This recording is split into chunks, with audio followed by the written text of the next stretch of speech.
Dạ, xin chào quý cô chú và anh chị. Hiện tại em Hằng đang có mặt ngay dự án MT Smart và kế bên đây em Hằng đó chính là anh Lợi, là một cư dân của MT Smart, cũng là một đồng nghiệp làm cùng công ty với em Hằng.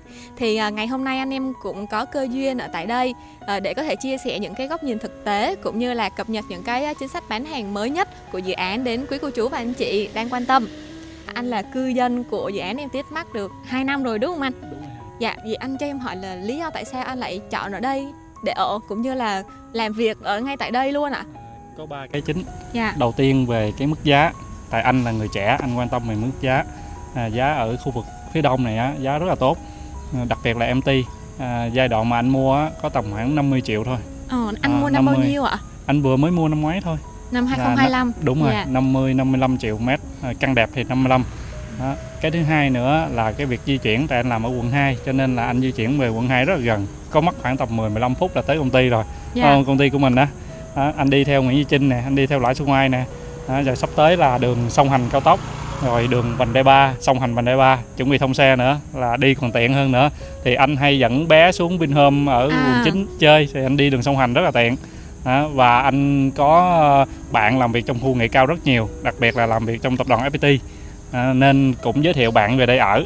Và cái cuối cùng là cái tiềm năng sắp tới là dự án nó nằm ngay gần các khu nghiệp lớn, khu nghệ cao 1 nè, khu nghệ cao 2 nè, rồi qua bên cầu Nhân Trạch á, tại vì ở đây mình thông sẵn qua cầu Nhân Trạch thì bên đó nó sẽ có những khu nghiệp Nhân Trạch nè, khu nghiệp Long Thành, và đặc biệt là về sân bay quốc tế Long Thành rất là tiện.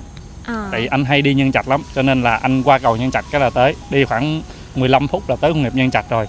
Ở đây hiện tại cư dân á, là đa số là anh chị ở đây làm việc ở khu nghiệp Nhân Trạch, Long Thành rất nhiều nha, chuyên gia kỹ sư làm việc rất nhiều nha. Và trong cái hội đá banh của anh thì rất nhiều người làm việc ở khu nghiệp Nhân Trạch. Dạ. Hình như anh có gia đình nhỏ, có bé thì em nghĩ cái việc mà mình mua để một cái nơi an cư cho gia đình nó cũng là một cái phần tiện ích, nó sẽ rất là quan trọng để cho con có khu để vui chơi, hoặc là ba mẹ có thời gian dành cho con nhiều hơn. Thì em nghe nói là ở đây có rất là nhiều tiện ích. Chính xác luôn Hằng. Ở đây anh thích nhất là cái môi trường sống nha, tại vì bao quanh của nó 3 mặt giáp sông. Cho nên là cái không khí ở đây lúc nào nó cũng mát mẻ đó. 12 giờ trưa anh ra anh chạy bộ, anh rất thích chạy bộ. Ra chạy bộ nó đều thoải mái, nó không có bị nắng gắt nha. Đó. Và anh cũng thích câu cá nữa. Buồn cái anh xách cần câu xuống anh câu cá. Đó là cái lợi thế tại dự án MT Smart City. Ở đây thì mật độ nó thấp. 2 hectare mà nó có khoảng 1.384 căn thôi. Cho nên là số lượng cư dân không có nhiều. Nhưng mà chủ tư họ lại tập trung vào cái tiện ích tới 99 căn shop house phục vụ cho 1.384 căn thôi. Và hiện tại như em thấy là đã có Winmart nè, Mini Stop, rồi Kinfood, có đầy đủ hết rồi. Anh chỉ cần xuống cái đi chợ là lên nấu ăn cho bé với lại vợ anh thôi. Rất là tiện, một mình anh có thể chăm con được tại ở đây luôn, không cần vợ anh. Vợ anh về rất là trễ. Rồi hình như em thấy là mỗi tòa là đều có tiện ích riêng của từng tòa luôn, đúng không anh? 5 phòng game, 5 tiện ích riêng cho từng tòa. Cho nên là anh chị không cần phải đi xa, chỉ cần bấm thang xuống là tới. Vừa có phòng game, vừa có thư viện nè, rồi phòng đọc sách, rồi phòng cho bé để chơi nữa. Mà như vậy thì phí quản lý chắc cũng cao á, tại em thấy có cả bảo vệ rồi có lễ tân, cái phòng sảnh nó cũng xịn á. Đúng rồi, bảo vệ ở đây rất là đông nha. Tại vì họ phải trực 2 cổng. Cho nên là cái lượng bảo vệ nó khá là đông. Rồi mình có tầng hầm nữa. Nhưng mà phí quản lý ở đây Savo để rất là mềm. Savo vận hành luôn ạ? Đúng rồi, có 12.500 1 mét thôi. Căn của anh ở 1 cộng 63 mét thì nó có khoảng tầm 800.000 thôi. Vậy gửi xe ô tô và gửi xe máy thì bao nhiêu anh ha? Ô tô là 1,1 triệu, còn xe máy là 100.000. Ôi, quá tốt luôn ấy. Đúng rồi. Em chỉ cần bước qua quận 2 thôi là đã lên 1,5 triệu rồi. Thiệt, 2 triệu luôn, ô tô là có khi là lên 2 triệu luôn mà không có chỗ đậu ô tô. Em cũng thắc mắc chỗ đậu ô tô. Không biết ở đây cái việc mà đậu ô tô thì nó có đủ suất cho cư dân không anh ha? Ở đây thì hiện tại đang có là 500 chỗ. 500 chỗ em chia đều ra 1.384 căn thì khoảng trung bình là 3 nhà một ô tô. Đó, rất là nhẹ. Thường những căn hộ khác á, là tới tận 5 nhà một ô tô, còn bên này nó chỉ có một nửa là 3 nhà một ô tô thôi. Cho nên suất hiện tại bây giờ còn rất là nhiều. Anh về là anh có chỗ đậu liền. Như em thấy là có tầng hầm đậu xe nè, rồi tầng 3 và tầng 4 cũng có chỗ đậu xe. Nãy giờ em thấy cũng có rất là nhiều xe điện, không biết ở đây có trạm sạc xe điện gần không anh? Ở đây thì mình có bãi đậu xe điện riêng thôi, còn trạm sạc thì mình phải ra trước khu Santana á, sẽ có trạm sạc trước đó. Đi khoảng bao nhiêu anh? Đi khoảng bao lâu? Chắc cỡ tầm một cây đúng. 1 cây. Vậy là nếu mà anh chị có xe điện, xe Hằng thấy đang nhiều á là VF5, VF3 nè, VF8, VF9 thì mình có thể sạc xe ở cách dự án là tầm 1 cây. Đúng rồi, mình ra mình đón bé đi học á, xong rồi mình sạc đó rồi mình về thôi. Tiện lắm.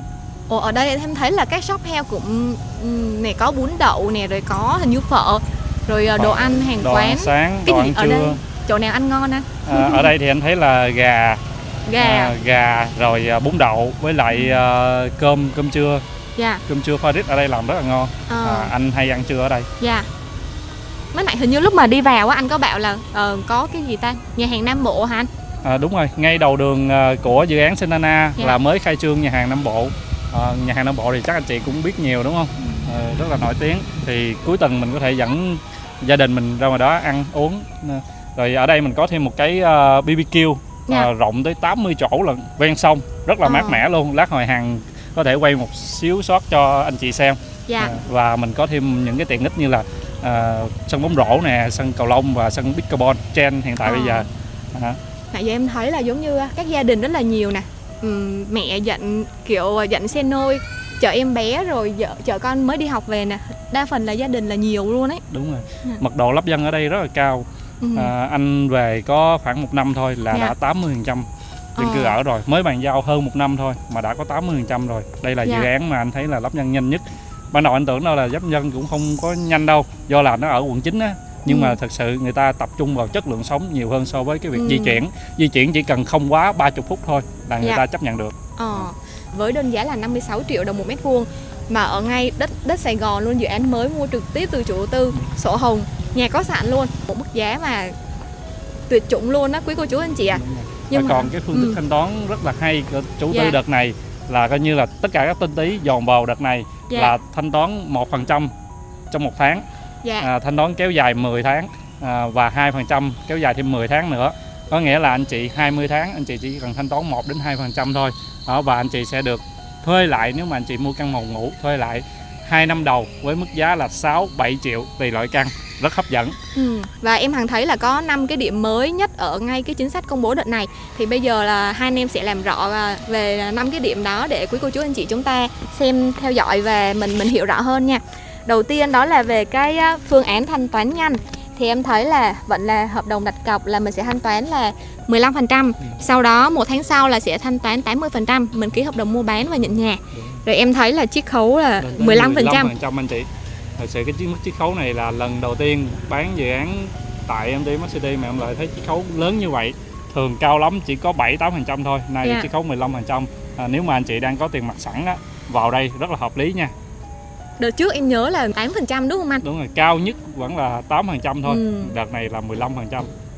Mày không biết là nếu mà chiết khấu nhiều như vậy thì giá nó có tăng lên rồi chiết khấu nhiều để cho giá nó lại không anh?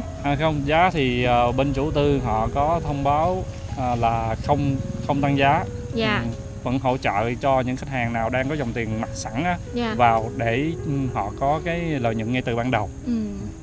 Cái chính sách thứ hai đó là phương án vay ngân hàng. Thì em thấy là cái phương án này cũng được rất là nhiều khách hàng lựa chọn này. Đầu tiên là hợp đồng đặt cọc là 15%, sau đó 1 tháng sau thì sẽ thanh toán 85%, ký hợp đồng mua bán rồi nhận nhà. Thì đoạn này là ngân hàng sẽ giải ngân trong cái cục 85% đó thì ngân hàng sẽ giải ngân là 60%, 15% còn lại thì sẽ là vốn tự có. Tức là vốn tự có của mình tổng cộng là 30%, thanh toán thành 2 đợt, mỗi đợt 15%. Ngân hàng sẽ hỗ trợ vay 60% và hỗ trợ lãi suất lên đến 12% luôn trong vòng 18 tháng. Lãi suất hiện tại là anh chị đang đắn đo là nó cao đúng không? Thì chủ tư cũng hiểu được cái vấn đề đó, cho nên là chủ tư sẽ nâng cái mức hỗ trợ lãi suất lên 12%. Hiện tại bây giờ những ngân hàng chỉ có những ngân hàng nó đạt khoảng 12%, 11%, có ngân hàng 9% thôi. Coi như là anh chị đã được hỗ trợ miễn lãi trong 18 tháng đầu rồi. Và ân hạn gốc trong 18 tháng đầu luôn nha.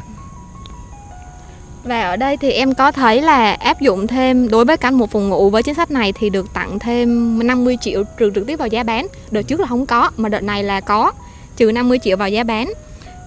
Với tiếp theo thì căn shop thì sẽ được chương trình vận hành cho thuê. Đợt trước cũng có chương trình vận hành cho thuê 600.000 một mét vuông anh ha. Ưu đãi đặt cọc là 1%, ưu đãi thanh toán sớm là 1% với căn một phòng ngủ. Chính sách đợt này rất là tốt anh chị ạ. Nếu mà anh chị đang quan tâm về một bất động sản hình thành rồi, sổ rồi, pháp lý vững ở tại khu đông mà mặt tiền vành đai 3 chuẩn bị thông xe á, thì anh chị phải tham khảo qua dự án MT Smart City nha. Có gì nếu mà cần thêm thông tin thì anh chị có thể liên hệ em Hằng. Em Hằng rất là nhiệt tình. Và anh Lợi sẽ cùng hỗ trợ với em Hằng ở ngay dự án MT Smart này. Tiếp theo em sẽ thấy là có một cái chính sách là cái này là mới xuất hiện ở MT Smart luôn, thanh toán siêu giảm 1% mỗi tháng. Ở đây thì em thấy là hợp đồng đặt cọc là 25%. Như hai cái phương thức thanh toán trước thì lúc mà ký hợp đồng đặt cọc là 15%, còn cái này là 25%. Thì mình sẽ được chiết khấu thêm 2% nè. Rồi mỗi đợt cách nhau 1 tháng là thanh toán 1%. Rồi sau đó tiếp theo thì mỗi đợt là 2%. Anh ha. Kéo dài trong vòng 24 tháng, 2 năm.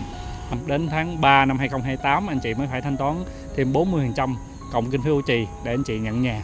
Nhưng mà trong thời gian thanh toán giãn đó, anh chị vẫn được chủ đầu tư họ thuê lại cái căn của anh chị với mức thuê là 6-7 triệu trên một căn, kéo dài trong vòng 24 tháng theo lịch thanh toán chuẩn luôn. Rất là hấp dẫn, vừa thanh toán giãn mà vừa được thuê lại nữa, còn gì tuyệt vời hơn. Dạ, tức là 25% mình ký hợp đồng mua bán, ký hợp đồng cọc. Sau đó thì 30% thì mình sẽ thanh toán cứ mỗi tháng là từ 1 đến 2%, như vậy trong vòng 2 năm. Và nhận nhà thì mình sẽ thanh toán là 40% ký hợp đồng mua bán. Vậy ở đây tức là mình phải thanh toán hết mới được nhận nhà đúng không anh? Đúng rồi, thanh toán hết mới được nhận nhà. Tại vì cái đó thì chung rồi, tất cả các loại hình bất động sản rồi, mình phải thanh toán hết, chủ tư mới bàn giao nhà rồi bàn giao sổ. Anh em hỏi, ví dụ như là khách mà chọn phương án thanh toán siêu giảm á, mà thanh toán giữa chừng cái có người muốn mua lại thì có sử dụng được trực tiếp như vậy không anh? Cái hợp đồng cọc này á thì để em Lợi với Hằng sẽ cập nhật sau cho quý anh chị về cái hợp đồng cọc này cho nó chắc. Với những ngân hàng hỗ trợ cho dự án á, thì có những ngân hàng mà anh chị biết rất là rành là Agribank nè, rồi Vietcombank, BIDV và Vietin. Đó là 4 ngân hàng Big Four anh chị ha. Rồi có những ngân hàng như là Sinhan, Hồng Lê Ông đều hỗ trợ cho dự án MT này. Và hiện tại dự án đã có sổ rồi, cho nên là anh chị có quen biết ngân hàng nào á, anh chị vay đều rất là thuận lợi cho anh chị. Hỗ trợ lãi suất 60% giá trị hợp đồng mua bán. Nhưng mà em có một khách hàng như thế này là chị ấy muốn có một cái tài sản khác, chị muốn thế chấp 100%, chị mua cái căn hộ một phòng ngủ ở tại MT Smart luôn. Thì cái việc hỗ trợ lãi suất nhưng mà vẫn muốn được nhận cái ưu đãi của chủ đầu tư thì sẽ như thế nào anh ha? Ý Hằng là sao? Hằng có thể ví dụ như cái căn một phòng ngủ là 3,5 tỷ, mà chị ấy muốn thế chấp chị ấy muốn là không bỏ đồng tiền nào hết, chị thế chấp cái tài sản khác. Dạ. Và được ngân hàng giải ngân 100% giá trị cái căn nhà 3,5 tỷ đó luôn. Rồi anh hiểu. Và muốn hỗ trợ lãi suất chủ đầu tư luôn. Cái đó thì mình lấy chiết khấu đi, không thì mình vẫn hỗ trợ lãi suất từ chủ tư vẫn được. Nhưng mà nó hỗ trợ có 60% thì có được không anh? Thì hỗ trợ tối đa là 60% thôi. Lãi suất 12%. Còn cái phần mà trên lệch á, thí dụ khách của Hằng là vay 80 đi thì phần 20% đó thì khách của Hằng phải tự đóng. Chủ tư chỉ hỗ trợ tới 80%, 60% thôi. Tức là mình muốn vay mình muốn vay bao nhiêu thì vay, nhưng mà chủ tư họ chỉ hỗ trợ tối đa 60% thôi, còn cái phần vay còn lại mà chênh lệch khoảng 20 hay 30% mà mình được ngân hàng giải ngân cho thì mình sẽ tự trả lại trên số tiền đó. Dạ. Rồi, như vậy thì chúng ta cũng hiểu rõ hơn về phần chính sách mà hôm nay chủ đầu tư đã cập nhật. Nếu quý anh chị chúng ta đang quan tâm đến dự án MT Smart thì hãy liên hệ với em Hằng cũng như là anh Lợi để có thể được hỗ trợ tham quan thực tế dự án cũng như là tư vấn phương án đầu tư cũng như là mua ở phù hợp nha. Xin chào và hẹn gặp lại. Mà khoan, có một điều rất là quan trọng đợt này là dự án MT được bán cho người nước ngoài nữa, người nước ngoài được sở hữu nữa đó anh chị. Mà giá có chênh lệch không anh? Không thay đổi giá nha anh chị. Nếu mà anh chị nào mà là người nước ngoài mà quan tâm mua một sản phẩm tại Việt Nam mà muốn đứng tên sổ thì hãy tham khảo qua dự án MT. Nhưng mà hình thức sở hữu thì nó sẽ là bao lâu anh? Sở hữu mình sẽ có thêm một cái phụ lục là đối với người nước ngoài là 50 năm. Sổ vẫn là ra sổ hồng tên của người đó. Nếu mà anh chị có vợ chồng ở người Việt Nam thì vẫn là sở hữu lâu dài giống như người Việt Nam thôi. Okay. Quá là tin này quá là sốc luôn. Tại vì trước giờ các dự án mà mở bán trực tiếp từ chủ tư á thì giá mà người nước ngoài mua đều thông thường ở những dự án khác là đều cao hơn từ 8 đến 10% tùy dự án. Nhưng mà ở MT Smart là nhà có sẵn, sổ hồng có sẵn. mà lại giá người Việt Nam mua bằng giá người nước ngoài. Đây là một cái thông tin cực kỳ hot luôn. Anh chị nào mà chúng ta là người Việt ở nước ngoài mà mình đã mất quốc tịch Việt Nam rồi á, thì mình vẫn có thể mua cái dự án MT Smart theo cái diện là người nước ngoài nhưng mà bằng giá của người Việt Nam luôn nha. Dạ. Tầng 5 ở phía đằng sau mình có thể thấy là, quý cô chú anh chị, chúng ta có thể thấy là một tầm view nhìn về trung tâm này, Landmark 81 và Bitexco, nhìn rất là rõ luôn à. Rất là đẹp. Dạ.